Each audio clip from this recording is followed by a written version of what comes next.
Bonjour et bienvenue, aujourd'hui on s'attaque à une sourate assez spéciale, Al-A'raf. Et ce qui la rend si puissante, c'est qu'elle ne se contente pas de raconter des histoires du passé. Non, elle pose une question fondamentale à chacun d'entre nous. En s'appuyant sur l'analyse d'Adil Mohamed Khalil, on va voir que tout tourne autour d'un axe central. Où est-ce qu'on se situe, personnellement, dans ce conflit éternel entre la vérité et le faux? Voilà, la question est posée, et elle est directe. Dans ce grand conflit entre le vrai et le faux, est-ce qu'on peut vraiment se permettre de rester neutre, de jouer les spectateurs? Toute la sourate, en fait, est une longue et fascinante réponse à cette question, et elle nous pousse vraiment dans nos retranchements. Alors, pour bien saisir l'enjeu, il faut qu'on définisse ce mot. Al-Araf, c'est le nom de la sourate et c'est crucial. Qu'est-ce que c'est? Eh bien, ce n'est ni le paradis, ni l'enfer. Imaginez, un mur, une hauteur, un entre-deux. Un endroit où des gens attendent, suspendus dans une angoisse terrible, sans savoir où ils iront. Ils peuvent voir les deux, mais ils ne sont nulle part. C'est ça la conséquence de l'indécision, de ne pas avoir su ou voulu choisir.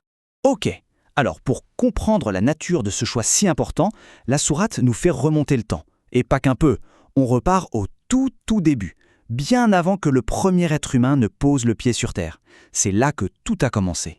Ce qu'il faut comprendre, c'est que ce conflit, à la base, n'est pas une affaire purement humaine. C'est quelque chose de bien plus grand, un véritable drame cosmique qui s'est joué dans les cieux. Le décor a été planté au moment même de la création d'Adam, notre ancêtre à tous, lors du tout premier test d'allégeance. Et là, on voit se dessiner les deux archétypes, les deux pôles qui vont définir tout le conflit depuis ce jour. Face à l'ordre divin de se prosterner, il y a eu deux réactions radicalement opposées. D'un côté, Adam, la soumission, l'humilité face à la vérité, et de l'autre, Iblis, l'arrogance, la rébellion née de l'orgueil. Ce sont vraiment les deux modèles de base, les deux chemins possibles. Bon, maintenant qu'on a posé les bases, qu'on a vu l'origine du conflit, la sourate va dérouler sous nos yeux une immense fresque historique. Et le but, c'est de nous montrer que ce n'était pas juste un événement isolé. Non, c'est un schéma, un modèle qui n'a cessé de se répéter à travers l'histoire. Regardez cette liste. De Noé à Moïse, en passant par Houd, Salih, Lut, Chouaïb, c'est toujours le même scénario qui se joue. Un prophète arrive, il apporte un message d'une clarté absolue. Et à chaque fois, la communauté se retrouve face à ce même choix binaire, ce même carrefour fondamental. Soit on accepte la vérité, soit on la rejette. Il n'y a pas de troisième voie. Et c'est ça le point absolument crucial que la sourate martèle. La conséquence de ce choix a toujours été sans appel. C'était noir ou blanc. D'un côté, les croyants qui ont été sauvés par la miséricorde divine. De l'autre, ceux qui ont refusé et qui ont été anéantis. Il n'y a jamais eu de groupe du milieu, de spectateurs qui s'en sortent. La neutralité, dans ces moments-là, n'a jamais été une option viable. Mais attention, faire ce choix n'est pas toujours facile, loin de là. Parfois, ça demande un courage absolument phénoménal, surtout quand on est face à un danger de mort. Et pour illustrer ça, la sourate nous raconte une histoire incroyable, celle des magiciens de Pharaon. Ce qui est fascinant dans leur histoire, c'est la rapidité et la puissance de leurs décisions. Ils sont là, face à Moïse, et d'un coup, ils comprennent. Ils voient la vérité. Et leur réaction, elle est immédiate. Une seule prosternation. Un geste, un seul, public, qui scelle leur destin. Et ça alors même que Pharaon les menace des pires tortures et de la mort. Ils n'ont pas hésité une seule seconde. Ok, après cet exemple de décision radicale, revenons à notre sujet principal. Revenons à ceux qui, justement, ont fait le contraire des magiciens. Ceux qui ont choisi de ne pas choisir. Que leur arrive-t-il concrètement à ces gens sur Al-Araf? La description qu'en fait la sourate est terrifiante psychologiquement.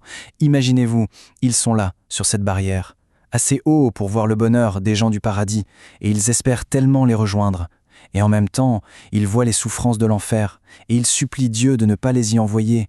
Mais voilà, ils sont coincés, bloqués. C'est ça, le véritable prix de l'indécision. Un suspens qui n'en finit pas, un océan de regrets. Et pour finir, la sourate va encore plus loin. Elle prend ce grand conflit universel et elle le ramène à quelque chose de très personnel, de très intime, quelque chose qui est ancré en chacun de nous avant même notre naissance. D'ailleurs, ce n'est pas pour rien si cette sourate a un autre nom, El-Misak. El-Misak, ça veut dire le pacte. Et ce nom, en fait, c'est la clé pour comprendre le message final. Qu'est-ce que c'est ce pacte? La sourate nous rappelle un moment qui dépasse notre mémoire. Un moment, avant même notre existence sur Terre, où toutes nos âmes ont été rassemblées et ont témoigné que Dieu est notre Seigneur. C'est un engagement primordial, un pacte qui est gravé au plus profond de notre être. Du coup, le choix qu'on a à faire dans cette vie, ce n'est pas tant de découvrir une vérité nouvelle, mais plutôt de se souvenir et d'être fidèle à un serment qu'on a tous déjà prononcé. Et on termine là-dessus. Toute la sourate Al-Araf nous met face à cette réalité. Il y a deux chemins. Elle nous montre les conséquences de chaque choix, et surtout le prix terrible de l'indécision. Elle nous rappelle ce pacte originel qui est en nous.